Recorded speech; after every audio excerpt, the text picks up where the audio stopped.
Like and subscribe and click the bell icon to get new video updates.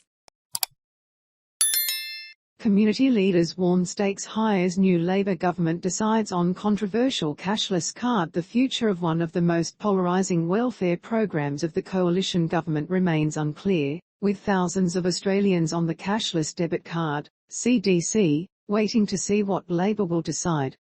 Labour has said it will abolish the cashless debit card program but would support continuation in areas that want it to remain. Labour pledged to discontinue the program but said it would leave it up to the 5 trial sites to decide if it continues in their area.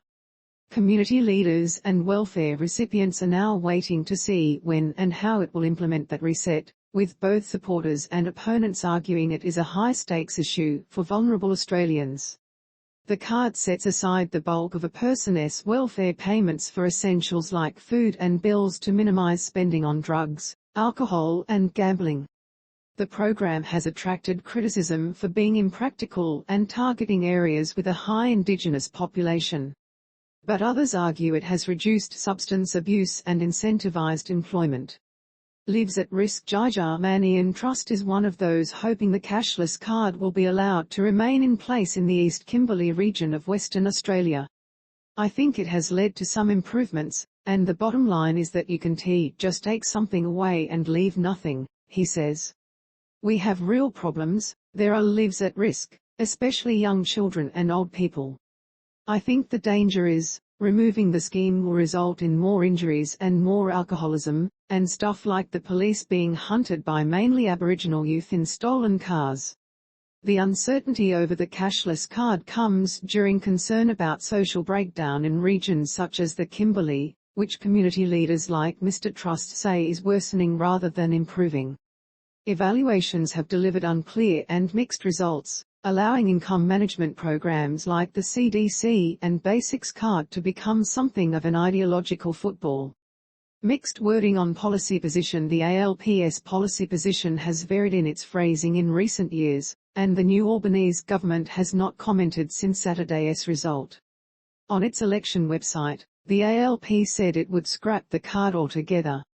Labour will abolish the discriminatory cashless debit card and instead support First Nations communities to make their own decisions about the way forward. A week before the election, Linda Burney, who is expected to take over the Social Services and Indigenous Affairs portfolios, was more nuanced. From humble beginnings, a campaign driven by Labour MPs has grown, implying the coalition has a plan to expand the cashless debit card to age pensioners. Is there any evidence, or is it a scare campaign? Read more. We have taken the view very strongly that if a community wants to have income management, and the community consultation has been thorough, then that is the decision of the community, she said. It is not the decision of the Labour Party. If there is a decision by the community that they would like to have the cashless management system in place, then that is their decision. Exactly how that will work in practice is yet to be seen.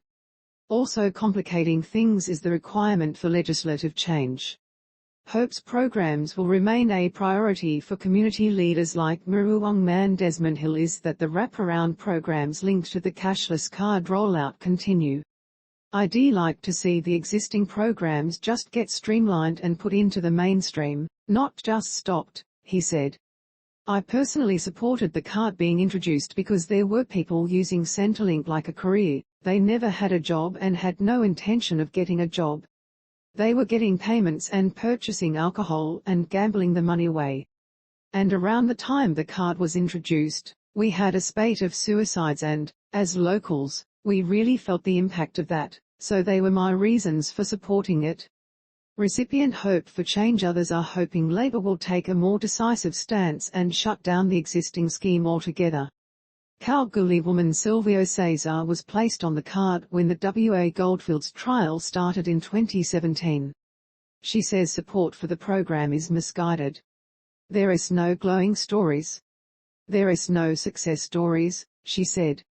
Everybody has read a story where someone could pay their rent, or they could access something they needed medical-wise through the card.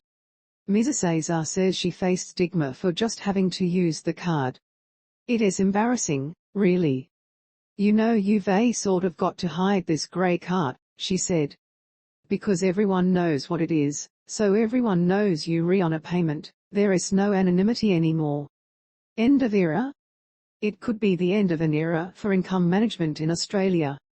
Labor also pledged to make the Basics card voluntary rather than compulsory, meaning more